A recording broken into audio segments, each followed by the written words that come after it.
Hello students, आज हम chemistry का chapter number 8 D and F block की स्टडी करने जा रहे हैं। डी एंड एफ ब्लॉक की स्टडी से पहले हमको स्टडी करनी पड़ेगी पीरियोडिक टेबल के बारे में। पीरियोडिक टेबल के बारे में स्टडी हम 10th और 11th क्लास में भी कर चुके हैं, लेकिन इसको एक बार और रिवाइज़ करना क्योंकि हमको डी और एफ ब्लॉक की स्टडी करनी है। पीरियोडिक टेबल के बारे में साइंटिस्टों ने अपने अपने कंसेप्ट दिए। उनमें से एक साइंटिस्ट है मेंडलीव। उन्होंने अपना जो पीरियोडिक टेबल था वो एटॉमिक मास के ऊपर बेस्ड दिया, लेकिन इस पीरियोडिक टेबल के अंदर कई सारे डीमेरिट्स थे जो हर एलिमेंट्स के लिए फिट नहीं हो रहे थे या उस पर वो अप्लाइड नहीं हो रहे थे। उसके बाद हेनरी मोज़ले ने अपना पीरियोडिक टेबल दिया।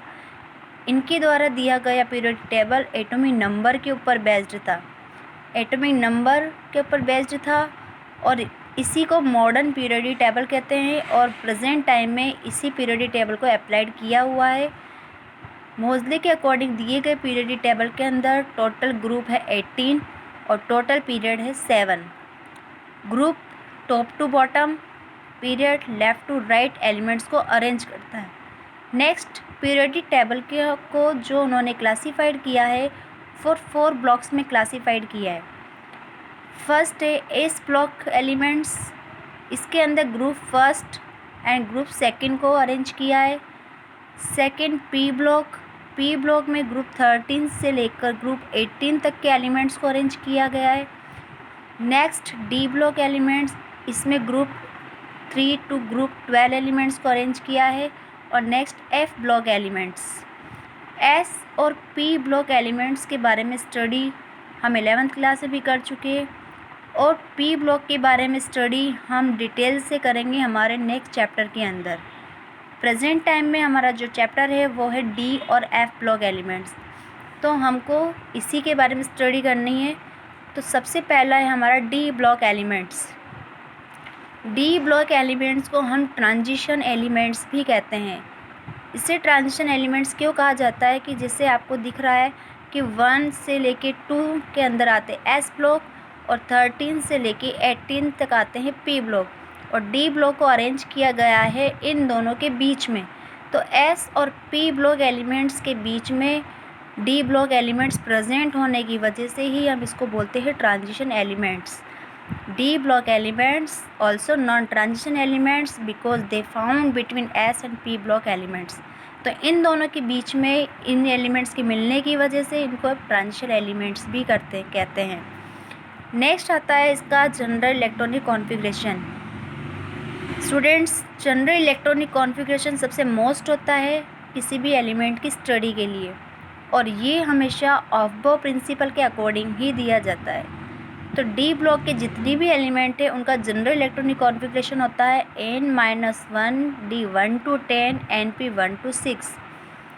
1 to 10 मीन्स डी ब्लॉक के अंदर हम 1 से लेके 10 तक इलेक्ट्रॉन रख सकते हैं और पी ब्लॉक के अंदर हम 1 से लेके 6 इलेक्ट्रॉन तक रख सकते हैं।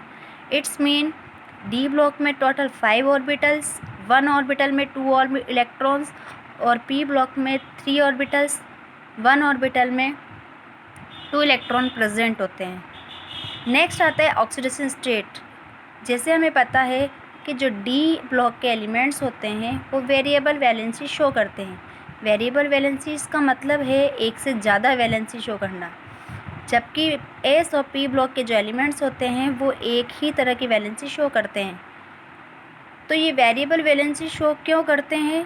क्योंकि जो डी ब्लॉक के एलिमेंट्स है वो एनर्जी को एब्जॉर्व करके या एनर्जी ले करके एक ऑर्बिटल से दूसरे ऑर्बिटल के अंदर जंप करके चले जाते हैं। उसकी वजह से उनकी वैलेंसियाँ या उनकी ऑक्सीडेशन स्टेट चेंज हो जाती है।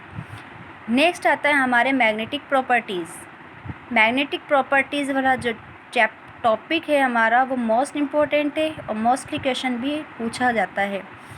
जो डी ब्लॉक के एलिमेंट्स होते हैं ये डायमैग्नेटिक और पैरामैग्नेटिक दोनों तरह की प्रॉपर्टी शो करते हैं और एक ही एलिमेंट दोनों तरह की प्रॉपर्टी भी शो कर सकता है। अब एक ही एलिमेंट ये प्रॉपर्टी कब शो करेगा और वही एलिमेंट ये वाली प्रॉपर्टी शो कब करेगा? तो जिन एलिमेंट के अंदर या उनके कॉन्फ़िगरेशन के अंदर अनपेयर्ड इलेक्ट्रॉन प्रेजेंट होते हैं। अनपेयर्ड इलेक्ट्रॉन के ऑर्बिटल में, जैसे मैंने बताया कि एक ऑर्बिटल में 2 इलेक्ट्रॉन होते हैं। 2 ऑर्बिटल होने का मतलब पेयर्ड। और अगर एक ऑर्बिटल के अंदर अगर एक ही इलेक्ट्रॉन प्रेजेंट है तो उसको बोलते हैं अनपेयर्ड इलेक्ट्रॉन। तो अगर किसी एलिमेंट के कॉन्फ़िगरेशन के अंदर या ऑर्बिटल के अंदर एक ही इलेक्ट्रॉन प्रेजेंट है या अनपेयर्ड इलेक्ट्रॉन प्रेजेंट है तो वो एलिमेंट डायमैग्नेटिक प्रॉपर्टी शो करता है। और अगर एक भी अनपेयर्ड इलेक्ट्रॉन प्रेजेंट नहीं तो वो एलिमेंट पैरामैग्नेटिक प्रॉपर्टी शो करता है। तो ये मोस्ट इम्पोर्टेंट है। अगर एक फॉर एग्ज़ाम्पल कोई आयंस में कन्वर्ट हो जाए एलिमेंट, तो आयंस में कन्वर्ट होने का मतलब या तो उसने इलेक्ट्रॉन लिया है या उसने इलेक्ट्रॉन दिया है, तो उस कंडीशन में वो अपनी प्रॉपर्टी को चेंज कर सकता है। नेक्स्ट आता है उनका कलर, कि जो एलिमेंट्स होते हैं उनका कलर कैसा होगा या उनसे बनने वाले कंपाउंड का कलर कैसा होगा। तो स्टूडेंट्स, जो एलिमेंट्स होते हैं उनका कलर अलग अलग एलिमेंट्स में, अलग अलग कंपाउंड में अलग अलग होता है, डिफरेंट कलर शो करते हैं। उसका रीज़न भी वही है, अनपेयर्ड इलेक्ट्रॉन प्रेजेंट होना। अगर एलिमेंट में अनपेयर्ड इलेक्ट्रॉन प्रेजेंट है तो कलरफुल होगा, अगर एब्सेंट है तो वो कलरलेस होगा।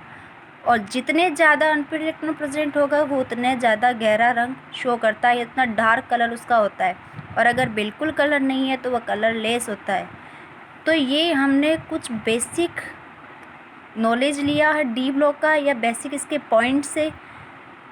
तो आपको अपनी बुक में इसके जो एलिमेंट्स है, इसका जो टेबल दिया हुआ है, उनके एलिमेंट के इलेक्ट्रॉनिक कॉन्फ़िगरेशन को आप निकालना।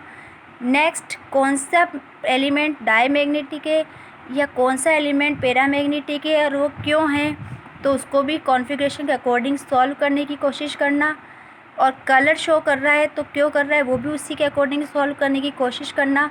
नेक्स्ट क्लास में आपकी उस प्रॉब्लम को मैं सॉल्व कर दूँगी।